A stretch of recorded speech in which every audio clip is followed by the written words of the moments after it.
Welcome. This is another one of our interviews in our series of interviewing local business owners and how the pandemic affected them. Again, I'm Douglas White from the Center for Business and Economic Research here at LSUS. And again, before we start the interview, let me remind you, any opinions offered are mine and mine alone, not the university. So today we're joined by Peter Lyons, owner of Lyons Pride Coffee. And Peter has a really fascinating story because he was in the process of building and opening his business right as the pandemic hit. And so I thought he'd have some interesting stories to tell us about how the pandemic affected his business, how it affected the process of opening his business. And so before we get into that, I'd like to give Peter a chance to introduce himself and tell us a little bit about Lyons Pride Coffee. So Peter, why don't you go ahead and take a few minutes to tell us about yourself and your business? Thank you, Doug. Again, I'm Peter Lyons. I'm a Shreveport Bossier native, grew up here.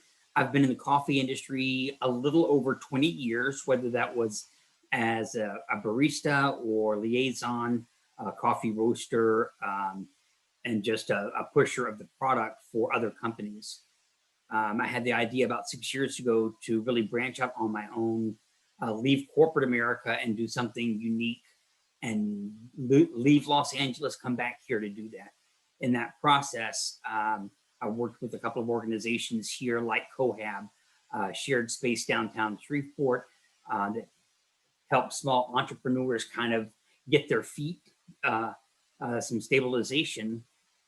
I was, like you said, in the process. I had already kind of looked at a facility, started some build out, started that construction, started making my name in the community, whether that was through some gift giving, supporting a couple of events and so forth. And when I went, head first in, 3 months later, we went head first out because of the pandemic and everybody's response to that. It was a very challenging time and really unique. I'm a very optimistic person. So from lemons to lemonade, but there were some sour patches along that in that learning curve. But everything I think adds to that ability to be flexible and truly understand what is the demand. What are the customers who I want to be customers? What are their needs and can I fill those? As long as you can answer those questions, you can weather almost anything if you give yourself enough time and patience. All right. So as you were starting this, I know you're in the process of, you had found your space and you're in the process of building out your roasting facility. At the same time, you're trying to build your brand. So you had a space. I don't know if you'd call that a pop-up or you were a business within a business. And so you were, making your product available there. Pandemic hit.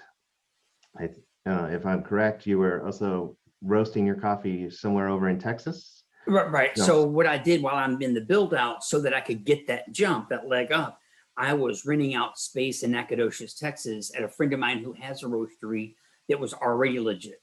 So it was already certified and all that. So I had a space to do that, almost like co-packing, a professional kitchen making stuff because you don't want to cook out of your home. Right. And then I operated and distributed my coffee through the cottage law because I was under $20,000 a year. I had some leeway that as long as you knew that I was packaging that myself, I didn't have to meet all those requirements. The time I took to do the cottage law, so I could have done farmers markets and things like that, was the time that I chose for a 16-month period, 18 months, to begin that slow entry into the Shreveport Bossier market, the architects market, make those connections and it's kind of a soft opening. And then 18 months later, I would have the facility where I am today actually do more educational, nerdy coffee stuff, and then do a distribution out of the location on Uri Drive. That was the game plan. All right. So go ahead. Go ahead. So I was going to say, so you're in the process of building your name. You have a space in this other existing business. I know pandemic breaks out. At the same time, the business you were in was in the process of changing their location, moving businesses or business locations. So how did the pandemic affect your decision about whether to continue doing the, within this other business or just going more Well, on your own? so there were a couple of factors really. My The company itself works with and we support idealistically unrepresented workforces, and that really covers a large area. But our sensitivity is really people that may have a harder time finding the same job that other people might have. We wouldn't think twice about that, and there may be some opportunities and challenges. So there's a sensitivity in this kind of how are we represented. When the pandemic hit, the first time that there was some bailout money, I'm too small. I'm a sole proprietor. It didn't apply to me. So what you think you have coming, all of a sudden now you don't have coming. I didn't have it before, so I can't complain, but there are a few weeks you think, oh, won't that be nice? Then when you shuttered the facility, you have, quarantine. There's nobody coming in to get my product. I didn't have a distribution channel like a delivery system. Everybody's in quarantine. So all of that dried up, and that was a little frustrating. You have to scramble. All of a sudden, you have to get online, start taking free courses on how are you going to survive. How am I going to do internet business? If I can already package that here and I have that, how do I do that? The company, the space that I was in, they shuttered. They were closed for a few months and decided that was a great time to move locations. Part of that change of location also kind of you get to shed kind of the former self, and you can reinvent yourself during that time. And I had that opportunity because customers weren't coming in. Everybody was still quarantined. You have that chance and a little bit of privacy to kind of go through that growing stage and really figure out what was working last year and where do I want it to go a year from now. And so I made some of those adjustments. I tightened up kind of the operations and the look and the feel without necessarily increasing overhead. I renegotiated some deals so that rent and so forth was a little bit more flexible because we didn't know what the next 6 or 8 or 9 months were going to look like. And all of us were in that. So I had those conversations with landlords and people that I would have naturally owed money to, and maybe we do a percentage of sales and so forth. When we did reopen, and I think maybe that was like June or something, where you could kind of get back out and do things. That's when the second wave, which was really more a personal sensitivity, was if I'm in a public place and I deal in coffee, if we are wearing masks, you're required to take that mask off at a time we didn't have data to support that. So in a creative environment that we're open and willing and have all the appropriate things, for a brand choice, I thought it wasn't sensitive to where we were as a retailer. I didn't want to be that one that had the appearance that I didn't care about your health or the health of people around me. Again, that's that sensitivity to my workforce as well as my customer base. And so I soon after that made some transitions and moved out altogether. I took that time, which has been the last 6 months, worked out of the roastery here on Uri Drive. It's not open to the public except by appointment. And I'll probably continue that for a little bit. But what that will do is now I'm laying that foundation and let's generate sales through online, use the website. Let's create a space in here for contactless pickup. You can pay for it online. I'll tell you when it's ready. You can come in the back door. I have a bookcase with bags, use your name on it. Coffee's already ready. I may be here. We can chit chat and all that, but you're in control of that. Right. The level of comfort that you have. All right. Well, that's a great way to segue into talking about the actual roasting facility that you've built. One, I'm impressed that you built it pretty much all by yourself, by hand. So that's really yay, YouTube. Yeah, that's really amazing. But so you're in the process of building this, and we've heard about all these supply chain issues, shipping delays. I mean, I'm in my office that was renovated recently, and I'm still waiting on a bookshelf and filing cabinet that supposedly is somewhere in the port of Los Angeles, but who knows? Yeah, totally. So I'm sure with a coffee roaster, there's got to be, you know, parts that are coming and parts you're importing. So how did the pandemic and all these supply chain issues affect your, you know, you're actually building the roaster? So the building aspect, it was difficult. We're not in a position really that you can get a loan. There's not enough data to say that you have a history of payments and all that. So I really had to finance all of this myself, at least for this first part. I used local, as much local as I could, whether that's smaller, you know, wood shops or the Lowe's, Home Depot, whatever we had that was here in that build out. But supply chain wise, it's really interesting. Different portions of my industry will be out of things that are odd, like standard things. My new 5-pound bag. So if I was going to do wholesale to a cafe, well, they're out for me right now. The one that I like is currently out for like the last 8 weeks. So I mean, I can't do anything about that. Now I can either change my entire profile, but you just kind of have to change that for then the next 1,000 bags. Right. Is that worth it if I don't even have any wholesale clients right now? So I'm not sweating it, but it is something that I check every day. What's that? You know, so, and those are paper goods that typically come from China. So they were having manufacturing issues at a very different time. I will see a lot of really interesting changes in my cost of goods. Most of the countries that I import coffee from all had quarantine at different times. About 4 or 5 of them were in quarantine during their harvest season of this last fall, which means those beans that would normally be harvested this last fall will be coming into country this month in May and June. Well, the quality of those beans may differ. The price of those beans definitely differ than the same farm a year ago. When I was getting a fresh crop of Central or South American coffee, I may be paying $1 or $2 more per pound for that this year. And that leads me also to have to project next year for East African coffees and maybe even some Asia Pacific coffees like Sumatra. I will see that ripple effect next year. You know, we buy out almost 6 months to a year ahead of time, where I'll do samples from that farm and already know what I want and put a lot number in. But I have to expect that some things I will have a lower return, a lower margin this next year, probably because of they couldn't pick what they had.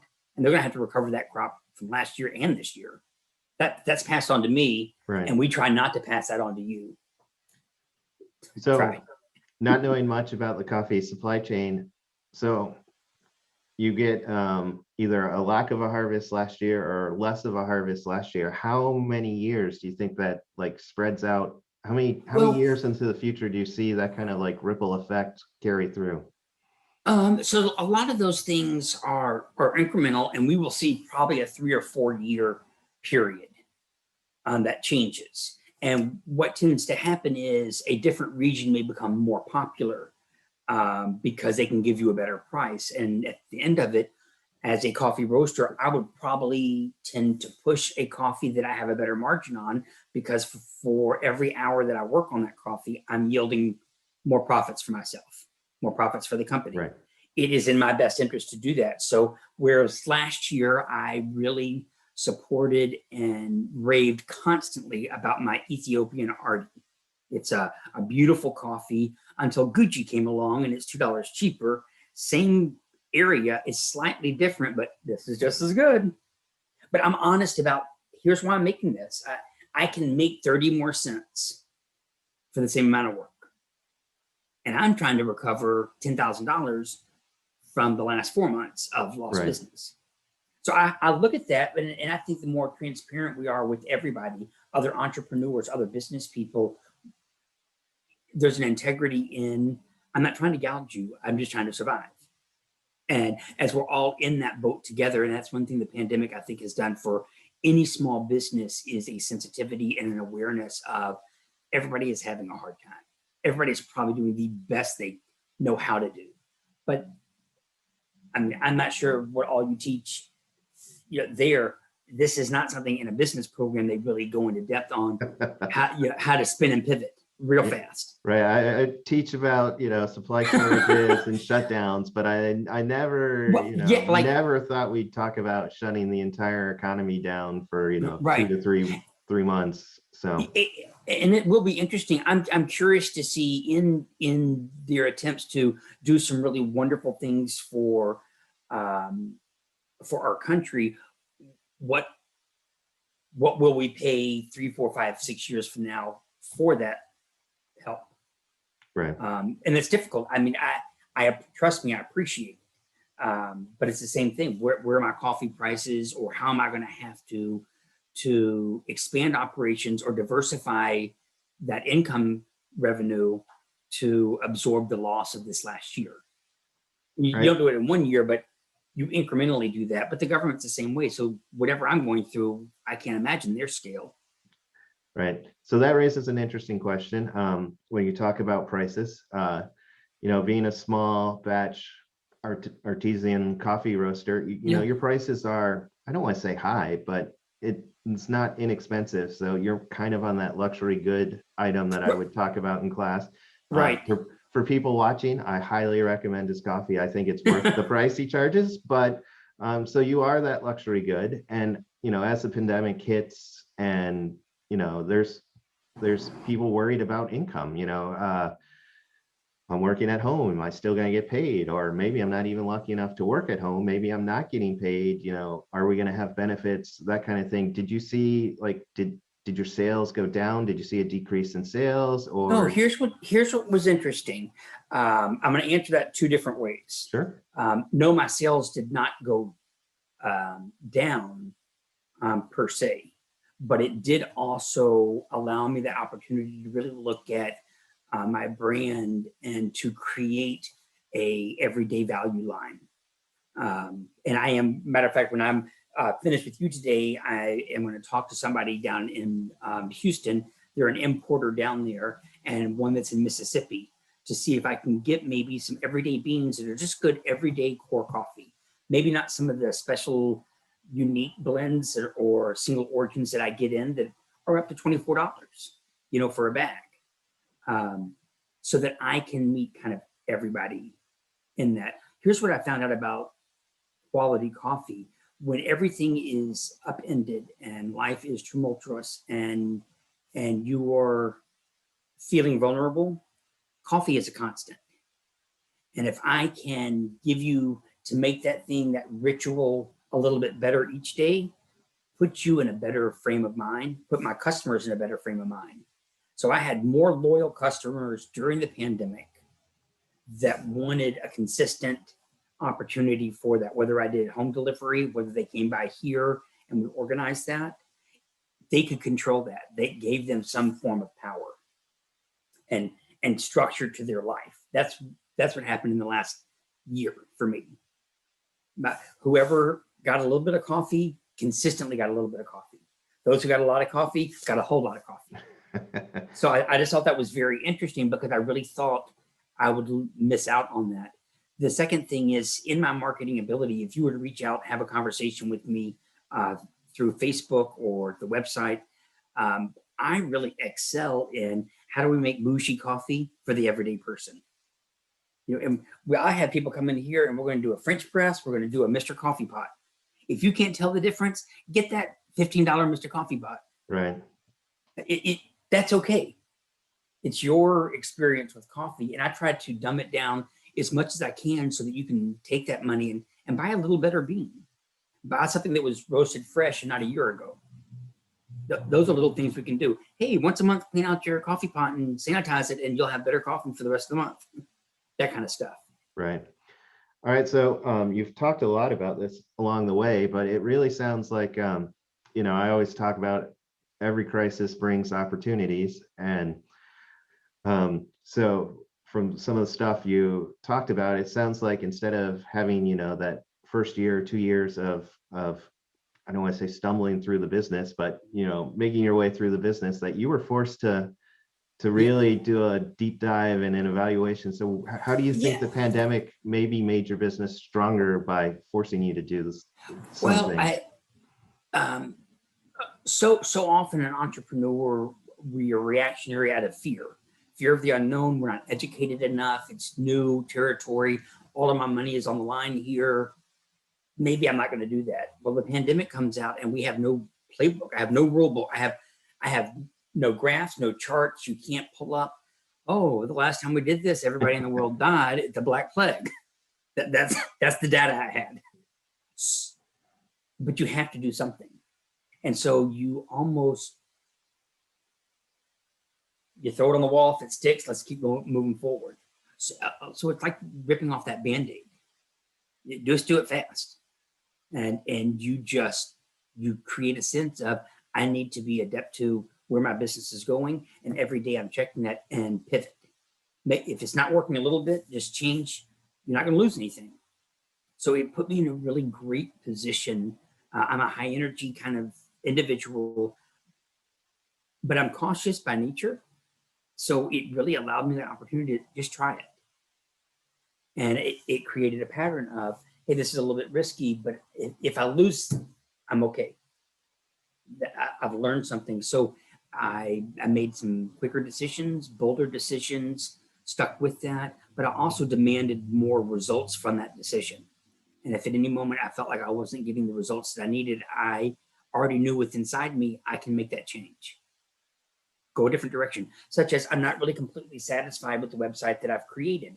I was learning how to create a website. I did a template.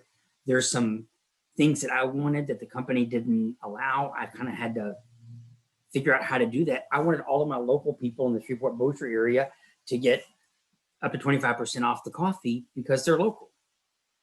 And they didn't want to do that. Oh, no, you just need to give everybody the same discount. I said, I don't know some of these people in Utah. I don't know somebody in Oregon, but we're all here local trying to help one another. That's something I can do. And so I'm trying to figure that. I'm on emails with them this afternoon. Hey, so I see this tax rate is kind of, but it was a positive for me. The whole, I would have moved slower. I would have taken those 2 years, like you said, to do a soft launch. Oh, let's just get comfortable. Let's not make any waves. Make some waves. Let me get loud, proud, and let's get out there. So that's an interesting question or thought with going onto the internet. Did you find out all of a sudden, oh, I'm selling coffee in places I never thought I'd sell coffee? And do you have any idea, like, as you said, the person in Utah, how did they find out about Peter Lyons coffee? Yeah, I don't know. And I tried that. So I called in to say, how do we find out what kind of connection there is? And I was able to see that I have a subscriber who every now and then orders an extra bag as like a gift, gave it to somebody. That somebody had it at that person's house. And when they went back to Utah, they contacted me. Fascinating. So, I mean, and then I had some, back when I was in LA, and I haven't really even promoted out in California. We have so many coffee roasters out there, but I've got 4 people that subscribe from San Diego up to LA, Laguna Niguel, and it just, how they heard about it, I don't know. I will be looking at my next employee that I bring in or some contract work will be somebody who's far more savvy at social media. And how do I make that connection and reach out to some of those venues? I mean, I don't TikTok. I don't do, maybe am I going to have to learn how to make a small video on that? That's not necessarily what I want to do, but if that is tapping a market that is profitable, I would be a fool not to try it. Well, I know nothing about TikTok except that people come up with crazy ways to cook food, and then the next thing you know, on the food sites I'm on, that it's like, oh, this TikTok video, and we tried it. So I guess maybe if you could figure out some crazy brewing contraption, you can go viral. Yeah, totally. But yeah, it's really interesting. If you embrace what you don't know, then you can ask for help in those areas, as opposed to thinking I can do everything. I know what I'm really great at, and I know what I'm not great at. And finding those other strategic partners or relationships that, hey, maybe I'll give you some free coffee. Could you give me some free time to show me how to set up these posts or how to make that connection so that I can do more than one thing at one time. And that's really fun when you're dealing with other entrepreneurs, and we are creating that workspace, a collective. Nobody's an island to themselves. All right, so it probably maybe my last question dealing with the pandemic and starting a business in the middle of a pandemic. If somebody came to you and said, what's the biggest thing you learned? If a new entrepreneur trying to open business here in Shreveport, Bossier, came to you and said, okay, what's the one thing pandemic wise or non-pandemic wise that you wish somebody had told you before you started? What would you tell that person? Whatever you think can't happen will happen. And however long you think that's going to take or cost, double that. And don't just say that and don't just repeat that, but really sit down and think, if it's going to take you a year, can you afford for it to take you 2 years? Right. Because the truth is, it will take you 2 years. I mean, just there are too many variables. There's too much. And if you aren't mentally prepared for that, you'll get lost in the weeds, and the frustration will set in. And there have been waves of frustration for me, but that's the biggest thing. It is taking me twice the amount of money and twice the amount of time. And they told me it did, but I thought I was going to be different. Right. The reason we all say that is because it's not any different.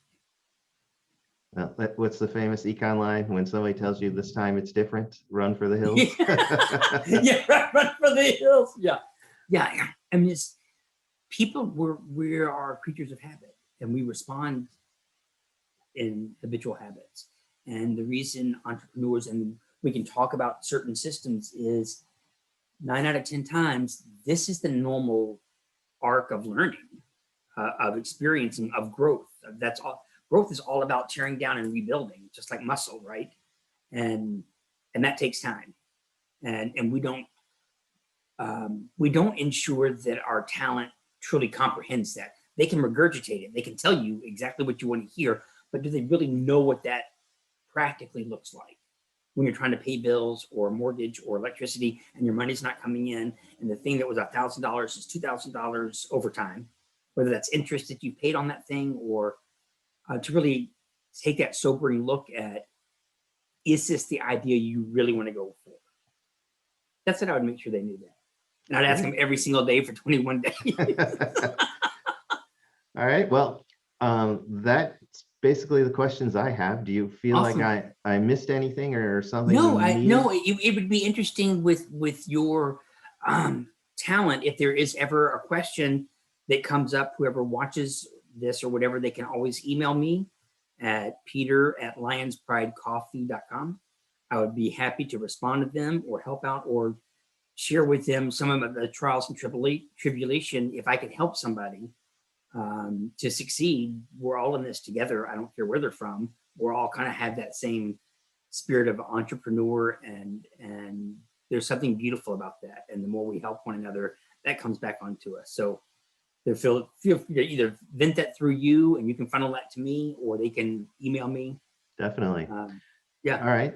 Well, then before I say goodbye, we have to take care of the really important business. Tell people how they can find out about your coffee and how they can actually maybe order some of your coffee.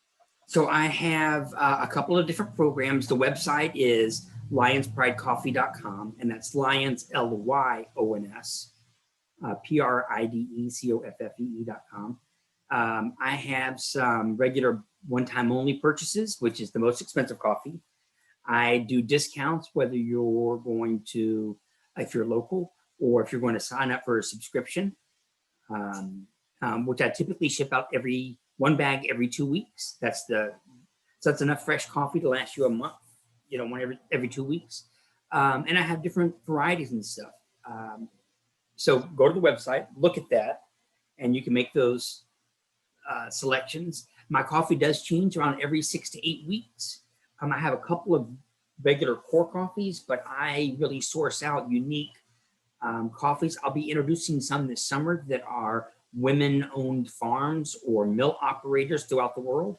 so that we can kind of support a diversity in the people that we order coffee from. Women aren't necessarily known to own coffee farms or millers. Millers is who take the green beans and put them in a place that they can distribute globally. So we really wanted to support the women in coffee this next year. And then we're going to, as we grow our online business and our pickup service here on Uri Drive, we'll be looking at doing our first real standalone cafe, which will be the Lyons Den, serving Lyons Pride coffee. And there we really hope to come to fruition our goal for working with marginalized workforces. We'll do hopefully some agreements with Holy Angels with some of their talent. We currently do some work with Louisiana Association of the Blind and really create job skills in an environment that people that are sight impaired could work and operate in a safe environment and be productive to their society and for their own personal excitement. And we hope to kind of branch that out. And as y'all support us, that gives us that opportunity to touch other people in need in our Shreveport-Bossier area. That's it. That's what we do. Well, it sounds fantastic, and I can't wait to come have a cup of coffee in your cafe. Yeah. So I would love, yeah, thank you. So thanks for joining me this morning, Peter. I really appreciate it. And again, if you're at all debating his coffee, I've had it. I love it. I recommend it. So Thank you so much. I appreciate that. all right. Thank you, Peter. You're welcome. Bye, y'all.